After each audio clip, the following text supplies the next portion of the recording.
yards, turn left. You have arrived at your destination.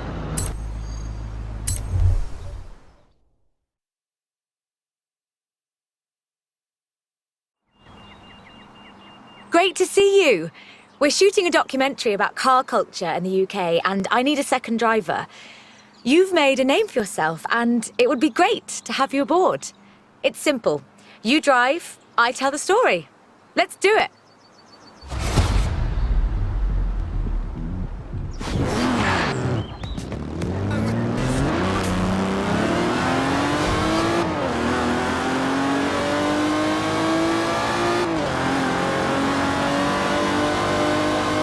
From Aston Martin to McLaren and Bentley, Great Britain is home to over a century of automotive excellence. I'm Rebecca Dawson. Welcome to British Racing Green, a documentary celebrating that history. The Aston Martin DB5 Vantage was the quintessential Grand Tourer of the 1960s, combining British engineering and Italian design.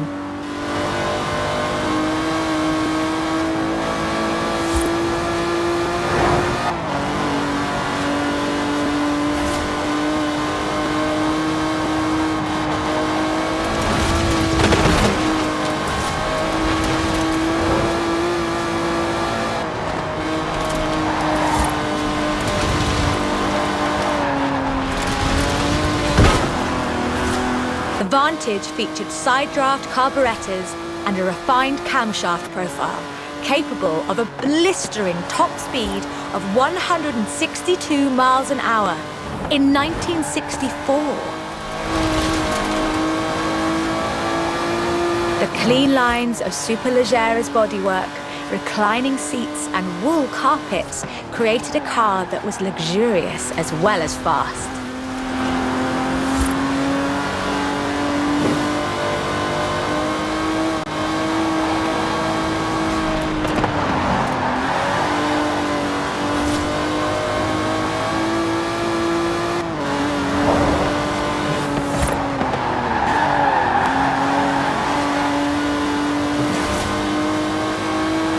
This car would form the basis for the DB range, with later cars improving on the design in many ways.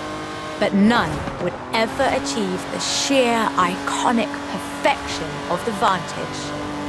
In 100 yards, turn left.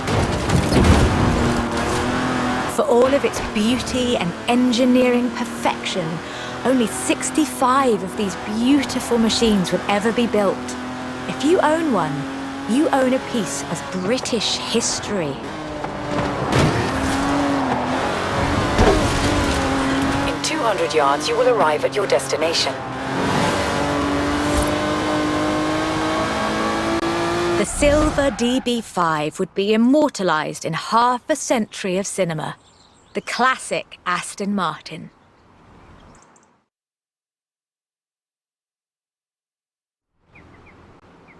But in 2016, a new DB was unveiled, heralding the dawn of Aston Martin's second century. The DB11 is the first production turbocharged Aston Martin, but is it a worthy successor to that legacy? The short answer is yes. It's bold, responsive, and agile. It's perhaps the best GT chassis in the world. And listen to it.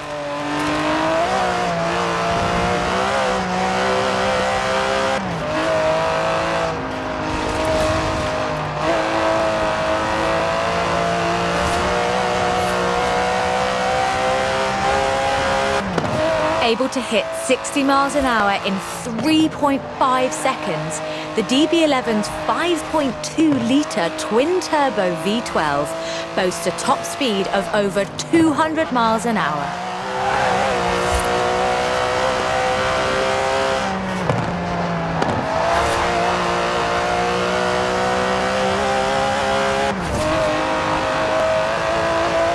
The DB11 is not the fastest car in the world, but then it's not trying to be. It's sophisticated, effortless luxury. It's an Aston Martin.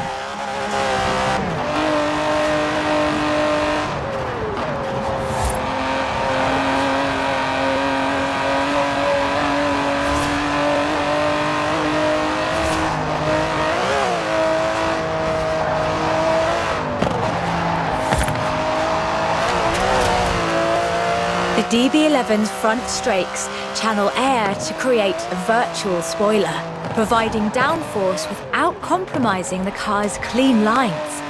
Brilliant.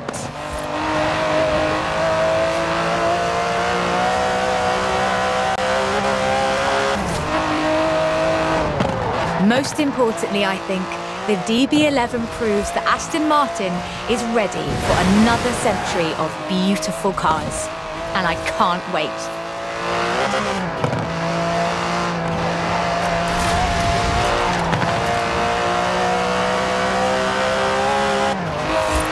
Beautiful as they are, Aston Martins are only one of many cars made in the United Kingdom. Let's see what else is out there.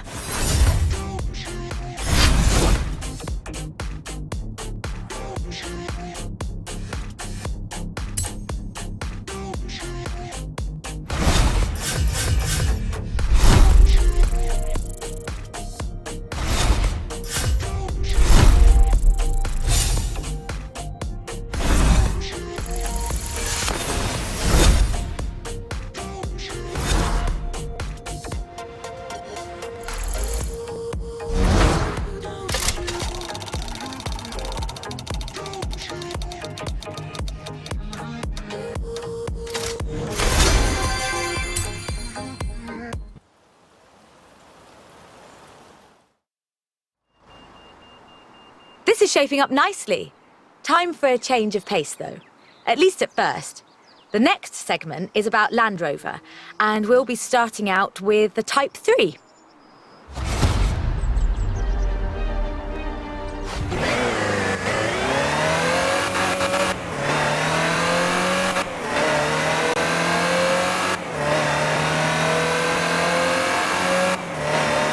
Land Rover, the British sports utility vehicle. But before that, they were actual utility vehicles. Solid, tough trucks, unstoppable over almost any terrain. In 400 yards, turn left. The Land Rover Type 3 marks the point where that shift begins, and we'll be looking at what that meant.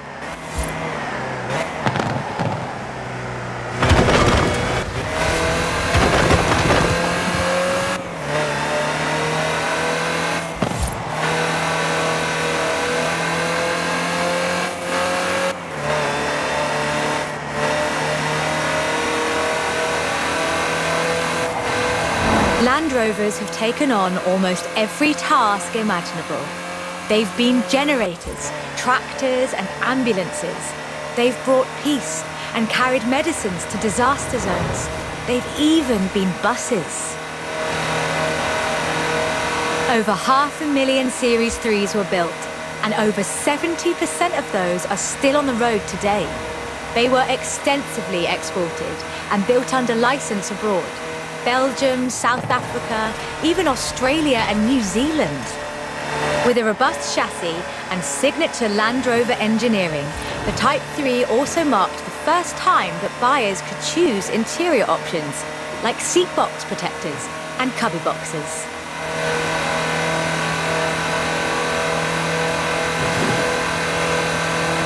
That trend continued.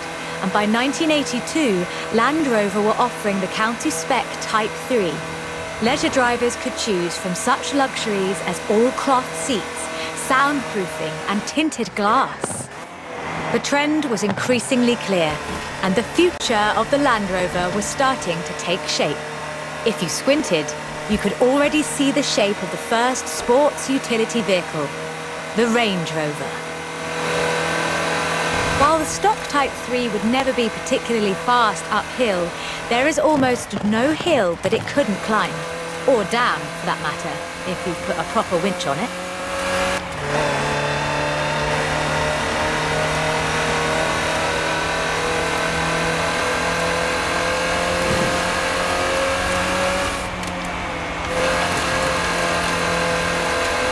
In 1978, a Series 3 was custom built for Her Majesty Queen Elizabeth II. It only had 1,892 miles on the clock when it was auctioned into private hands. And it was in perfect condition. It would be.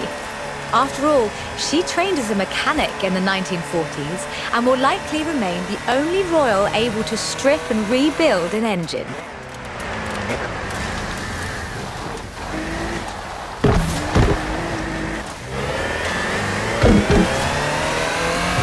In 200 yards, you will arrive at your destination.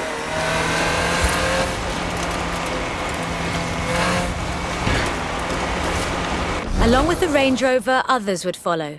Discovery, Defender, and the Freelander.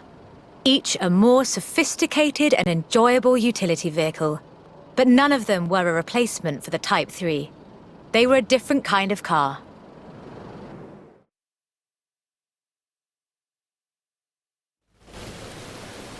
The Type 3 was arguably the first sports utility vehicle, an evolution of the design that would lead ultimately to this. The Bowler Nemesis, an off-road racing vehicle that turned into a production SUV, the Nemesis EXR. It sports a turbocharged 5-litre Land Rover Jaguar engine, crammed into a carbon fibre chassis with integral roll cage. It even has the grille, headlights and rear lights from a Range Rover.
This is an all-terrain supercar.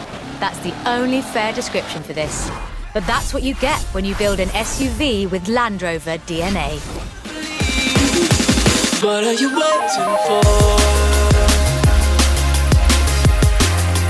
What are you waiting for?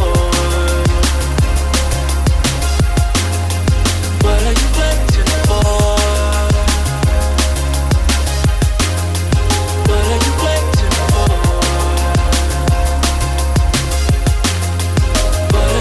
for?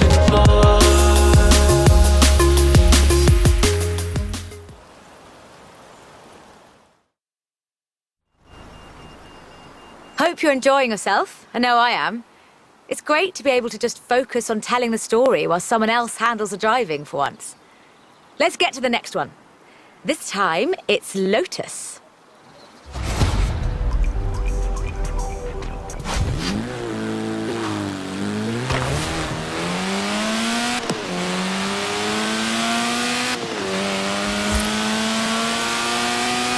Lotus Engineering Limited began as many stories in British engineering do, in an old barn. The first Lotus cars were offered as kits. You built them yourself. From 1962, they began to actually build the cars themselves. the Elan Sprint showed exactly what they intended to do. Built around a steel backbone with a fiberglass chassis, the Sprint weighed in at a meager 687 kilos parked on the curb. On the road, this translated into brilliant agility and fantastic performance. Designer Colin Chapman famously said, "Adding power makes you faster on the straights. Subtracting weight makes you faster everywhere." He knew what he was talking about. Turn right. In 100 yards, turn left. Widely hailed as one of the greatest sports cars of the 1960s, the Elan would be closely studied and emulated, inspiring such masterpieces as the Mazda MX-5. The Elan has all the energy, style, and enthusiasm you would expect. Bold, quick, and fun. So much so that they put it in the name.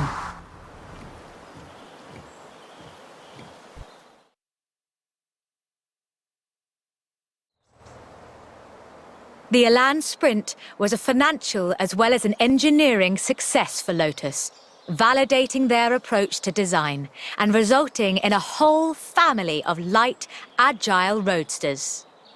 Which brings us to this, the Lotus Exige. It's heavier than the Elan, admittedly, but it's faster, much, much faster. Touch the pedal, the Exige responds with instant, relentless acceleration, as you'd expect. With a 0 to 60 time of 3.8 seconds and a top speed of 170 before upgrades and tuning, the Exige is uncompromising.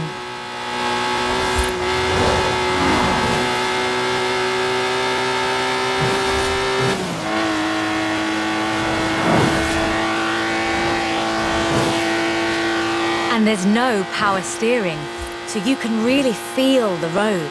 A genuinely thrilling drive, and one that isn't afraid to demand you take it seriously.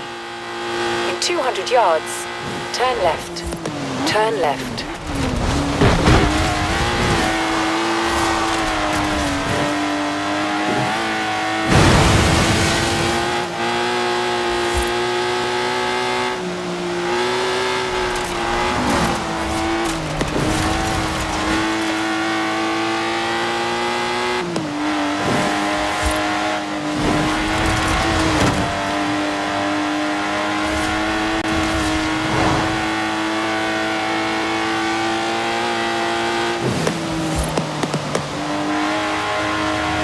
In 400 yards, you will arrive at your destination.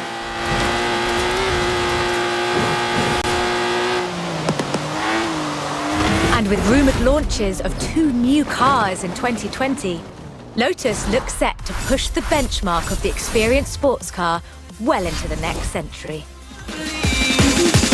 What are you waiting for? What are you waiting for?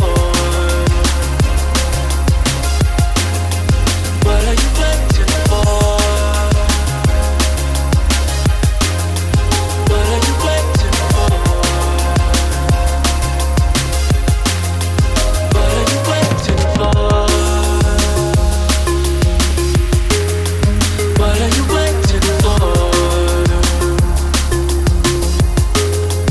What are you waiting for?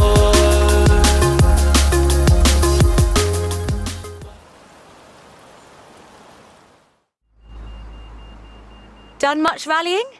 That's a joke. We've all seen what you've been up to. We're doing the next bit on location. You'll see why when you get there.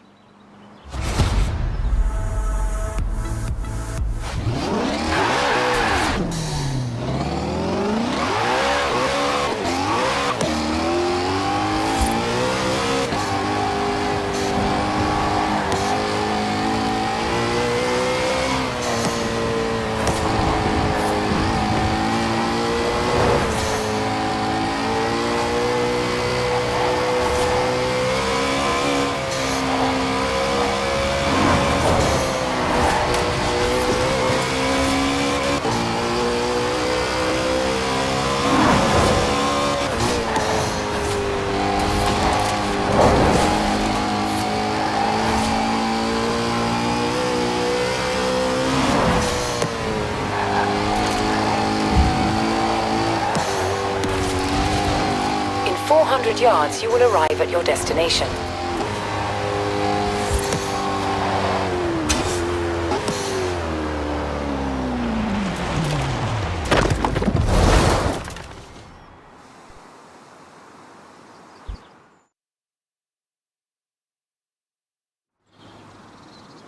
Ford, that most American of cars. But the Ford Escort, oh, that's British. And more than that, the Escort would become for many synonymous with Group B.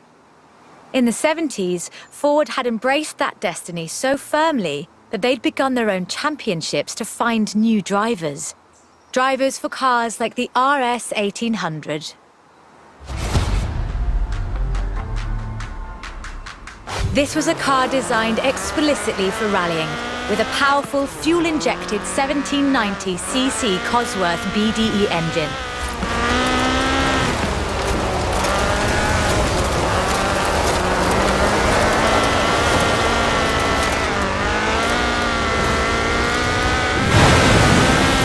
Homologation rules required that all cars entered into the Group be production, so Ford built 200 of them.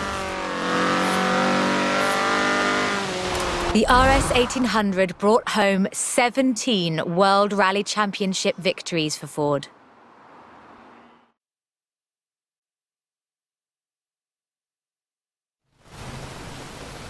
So, of course, Ford set out to design a better one.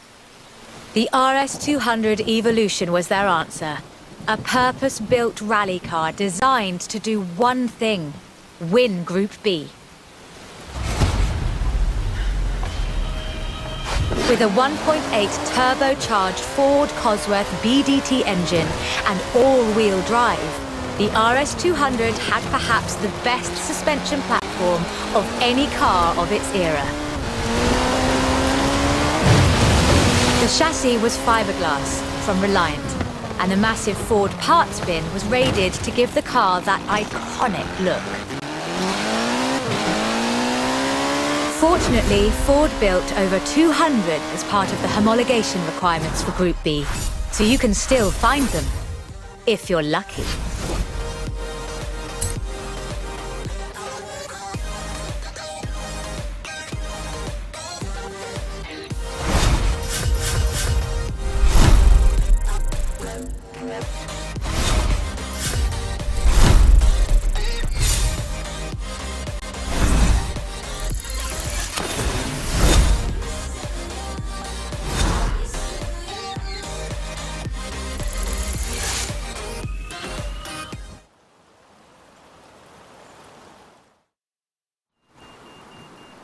You know, I really like this car. Not that I'd want to drive it for too long. Squeeze yourself in there and let's see just how fast you can make it go. Which won't be too fast. But hey, I could be surprised. The Peel P50 has the dubious honour of being the smallest production car in the world. A one-door microcar coupe, featuring a 42cc air-cooled engine capable of a heinous 38 miles an hour. And a handle, so you can pick it up and carry it with you when you get to work. And keep in mind that this is the production version. The prototype had the single wheel at the front. Why would you think that was a good idea?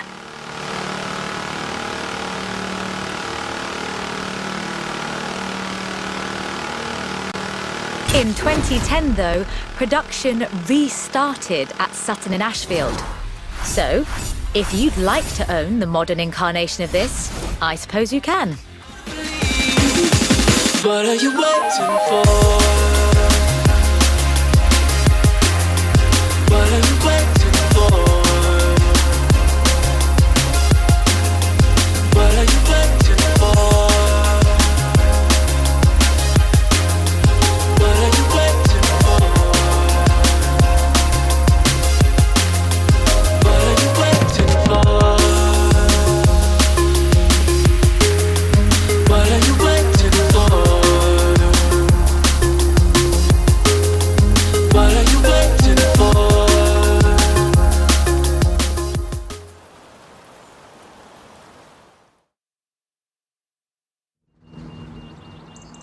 there! How about a car with some actual legroom and some actual speed? This section's about what happened when McLaren decided to make a road car. You're going to enjoy this.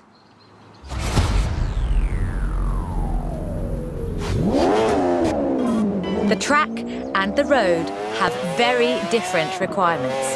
For McLaren, that was a challenge they were more than willing to embrace. In 1988, they set out to create the finest sports car the world has ever seen. By 1993, they had achieved their goal, and the honestly fantastic F1 was the result. 106 would be built across all variants, and it remains one of the very best road cars ever made. The F1 has no turbocharger. That would have compromised the driving experience, increased complexity, and resulted in turbo lag. The F1 is a naturally aspirated supercar, one of the fastest in the world, in fact. Everything about this car is innovative, from the carbon fiber monocoque to the central driver position. McLaren threw the book away when they designed the F1, then they wrote a better one. The F1's monocoque chassis is incredibly lightweight, only 100 kilos all told, which posed a significant challenge because carbon fiber and fiberglass aren't great insulators. So, McLaren lined the entire engine compartment with gold. In 1998, the F1 prototype set the world record for fastest production car, a record that would stand for 2 decades until the Koenigsegg CCR claimed the crown. McLaren's racing heritage is so deeply ingrained in this machine that they took it to Le Mans in 1995 and faced off against purpose-built racing machines, and won.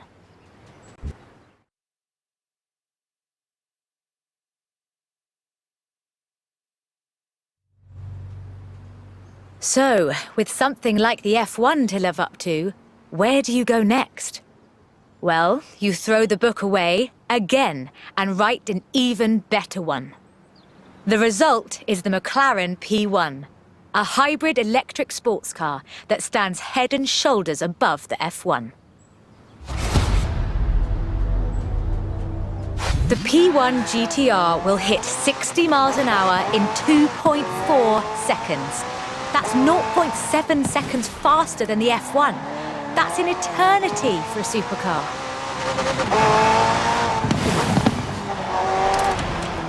The car's blistering performance is delivered by a twin-turbo V8, supplemented by a McLaren ECU electric motor and instant power assist system. And they do mean instant.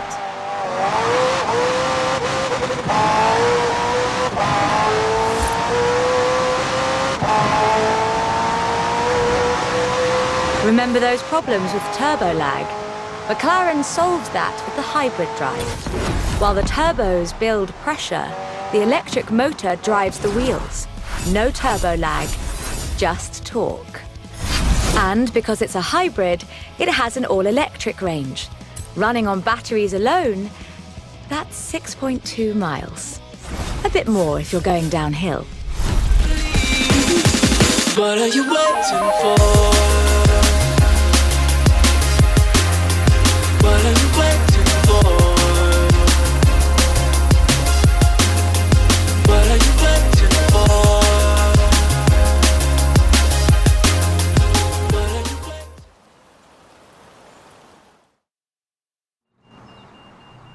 I quite like sleeper cars.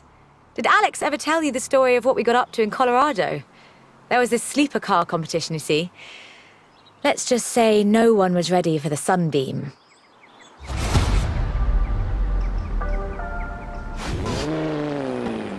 Lotus never quite let go of the upgrade game. So in addition to building their own supercars, they upgraded cars from other marques too. The Lotus Carlton was one such aftermarket upgrade. Lotus took a respectable 4-door Vauxhall saloon and turned it into a supercar. From the outside, there are a few signs that this is something special. Wider wheel arches, that sort of thing. But under the bonnet, That's where the magic starts.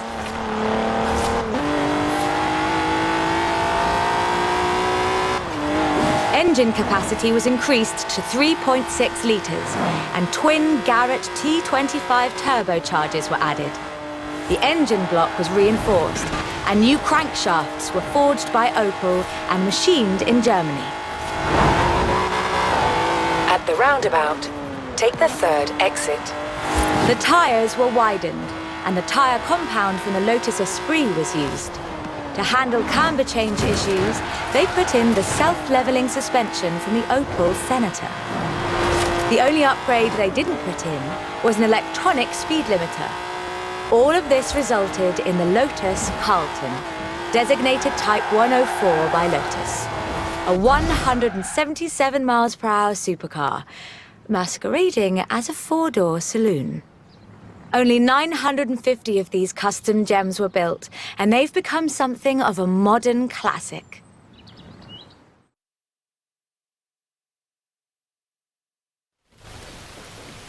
The Lotus Carlton was an example of how to turn a saloon into a supercar, but that's not the only thing Lotus got up to. In 1979, Chrysler approached Lotus to create a strict rally version of their Sunbeam three-door hatchback. Lotus, as you might imagine, rather enjoyed the challenge. They took the rear-wheel drive hatchback and changed everything that matters. They stiffened the suspension, improved the anti-roll bars, and widened the transmission tunnel.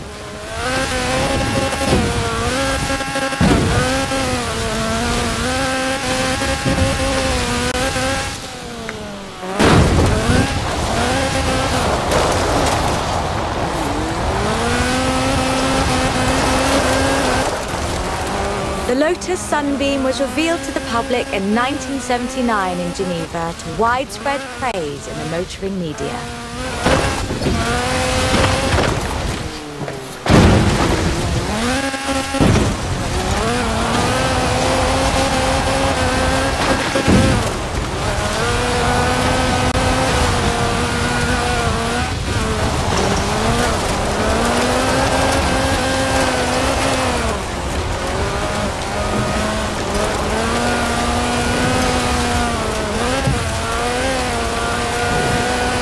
Makes you wonder if Lotus should do more conversion.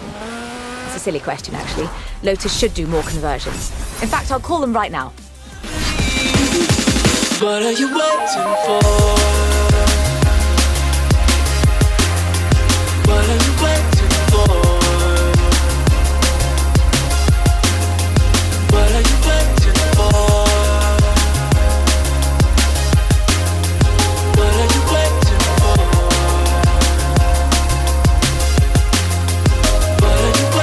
for?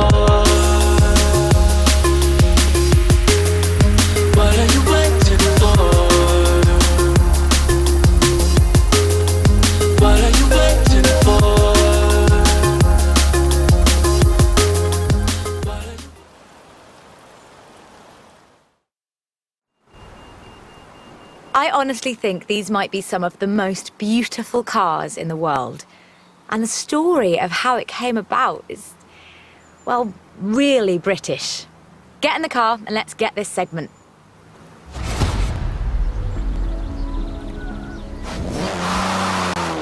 Jaguar is a bit of a favourite of mine. The company is almost 100 years old and was originally founded to build sidecars for motorcycles. But this is the car that really set the bar, I think. The 1961 E-Type. When he saw it, Enzo Ferrari called it the most beautiful car in the world. High praise indeed. He wasn't alone in his admiration. Accolades have followed this car ever since. It's been in movies, comics, games, and TV shows. Unlike some later cars in the marque, it wasn't just looks though. The E-Type was light and fast.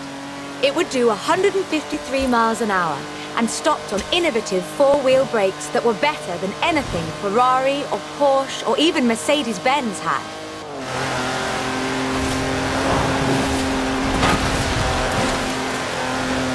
It It was solid too, with a design based on the D-Type that won the 24 Hours of Le Mans 3 years in a row. At the roundabout, take the second exit. Anyone who owns an E-Type will tell you that the key to their reliability is to drive them regularly, as if you'd need the excuse. Turn around when it is safe to do so.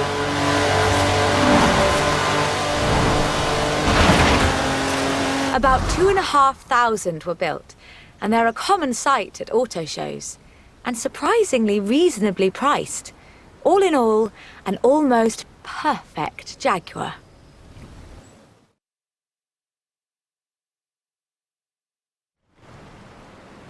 The E-Type was the successor to the Le Mans winning D-Type, but what would that look like if Jaguar designed it today? In 2013, Jaguar answered that question with the F-Type Project 7, a spiritual successor to the E-Type, and designed from the ground up to be the purest, most enjoyable Jaguar yet. The car's heritage is proudly displayed in the gorgeous D-Type curves and the distinctive aero hunch behind the driving position. But like the E-Type, it's not just a pretty face.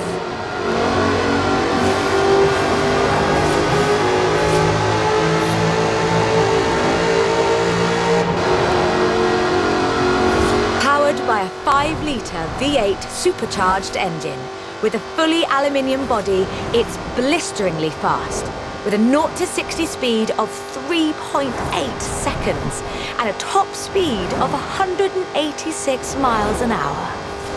A car as beautiful as this must surely have been a carefully authored design. Actually, it started as a sketch by designer César Pierri, thrown together one Friday in his free time. Turn around when it is safe to do so. Jaguar's design director, Ian Callum, saw the sketch in a thumbnail on César's computer during a meeting and asked him what it was. The rest is history.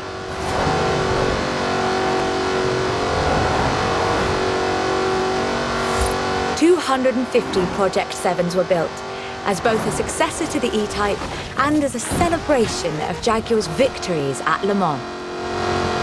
Turn around when it is safe to do so.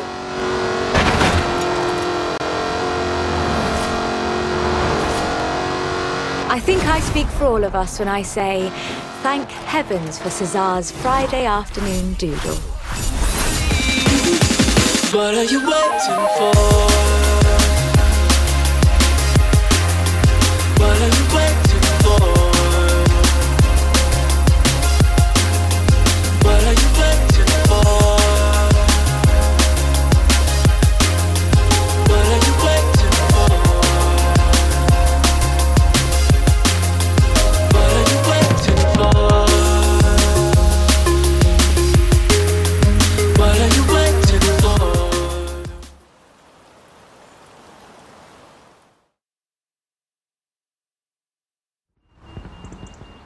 We're almost done, but we've saved the good stuff for last. A spot of rallying in the most British car of them all. Get in, strap in, and let's nail this one.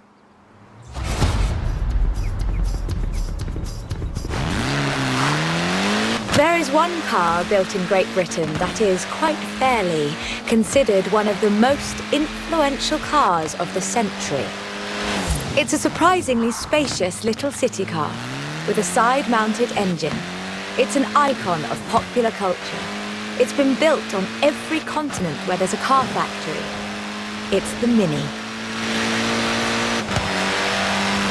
The Mini Cooper S was built to be a performance machine, with deeper engines, twin carburetors, and front disc brakes.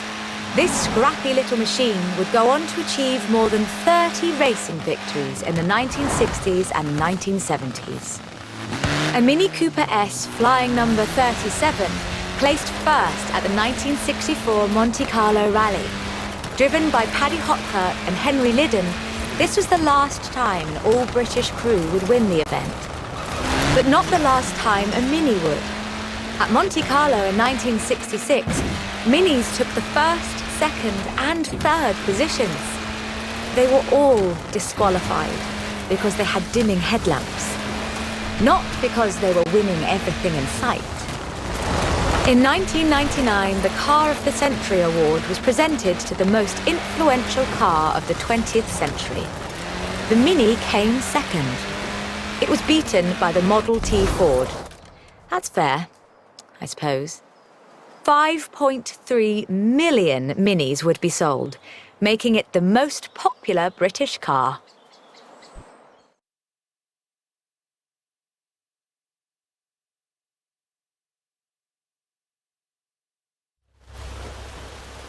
And then in 2000, BMW resumed production of the Mini, breathing new life into the iconic marque. If the Mini of the 1960s had its sights set on the roads of Monte Carlo, the X-rayed Countryman has its eyes on something a little tougher. The deserts and rough terrain of the Dakar, for starters. A wit once said that the only thing Mini in this monster was the pedal. That's rather missing the point, I think. The X-rayed Countryman is much, much bigger than the Mini Cooper. It has to be. The stage of the Dakar demands literally tons of gear. You could call it a tank. It does rather sound like one.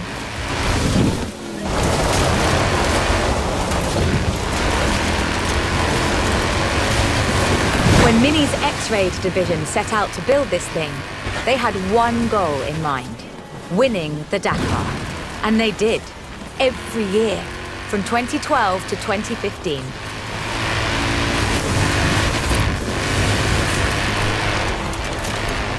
In 400 yards, turn right. It's designed to be driven for 2 weeks over deserts and badlands, 5 kilometers above sea level. And it still handles like a hot hatch on a nice bit of dry airstrip. Owners come and go. The heritage of a car like the Mini is more than who owns the keys to the shop. I fully expect to see Mini's wings flying for another century. What are you waiting for?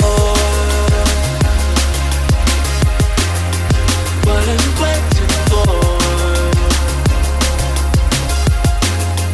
What are you waiting for? What are you waiting for?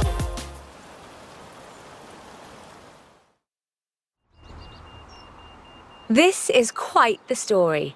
Bentley at Le Mans in the 1930s. Gentleman racers and heroic driving. A personal hero of mine. Take good care of the cars, though. Both of them belong to me.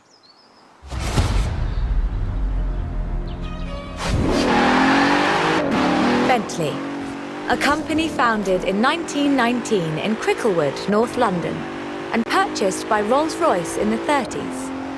A company synonymous with both racing and luxury. Perhaps the best example I know of those two extremes of British engineering. For almost a century, every Bentley was hand-built to exacting standards. So at the beginning of the 21st century, when Bentley revealed their first mass-produced car, there were a great many questions. The car was the Continental GT, an elegant grand tourer that combined a racetrack pedigree with exquisite style and all the power you could need.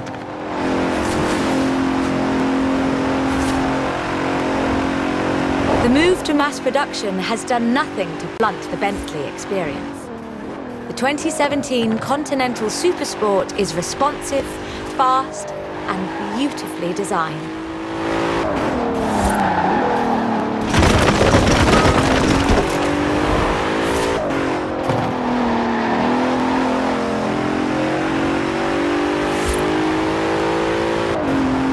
It brings together all-wheel drive, carbon fiber bonnet sides and side skirts to create the most powerful performance-focused car the company has ever built.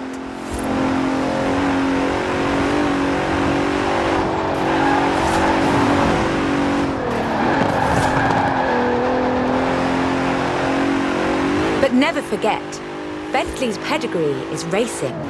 and the Bentley Continental embraces that. In 2007, a largely standard Continental Speed GT broke Bugatti's record for the flying kilometre on the frozen Baltic Sea. And then in 2011, they broke their own record. 205 miles an hour, both ways, on ice. Even when building these gorgeous Grand Tours, Bentley is driven to excellence.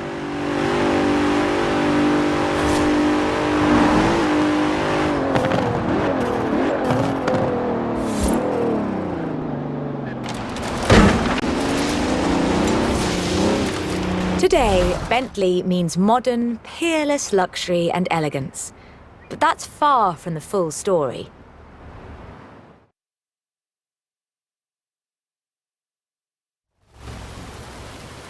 A century ago, Bentley meant something else entirely. It meant Le Mans. In 1930, eccentric race team owner Dorothy Paget financed a rather special Bentley at the Le Mans. It was a 4.5-litre supercharged masterpiece, driven by Sir Henry Bentley Boy Birkin. It posted the fastest time on the day, but it failed to finish. But what a race it was! Sir Henry's courageous driving forced Rudolf Caracciolla's 7-litre Mercedes out of the race at the cost of his own victory. But in doing so, he ensured that the Bentley Sixes would take the victory.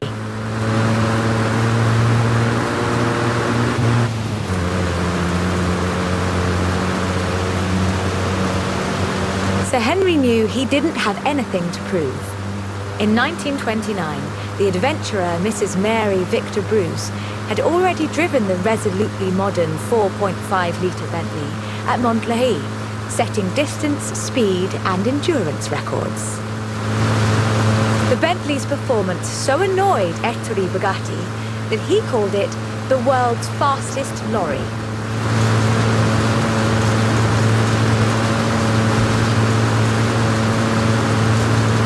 Oh, and when the blower finally went on auction in 2012, it fetched more than enough to get yourself a Veyron and a racing truck. What are you waiting for?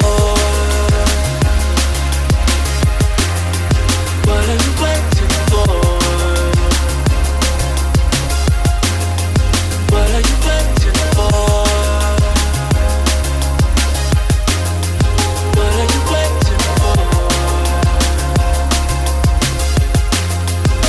you waiting for? What are you waiting for?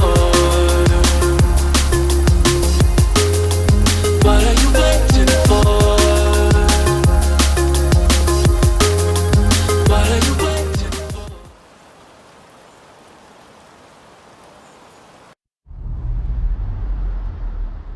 Like I told them, can't make a film about car culture around here without you in it, can they? I'll let you know if they need you back. Sounds like this documentary's gonna be pretty good, yeah? The bits with you and Beck in them, at least. Got a call from the producer. Said you couldn't have driven better if you tried.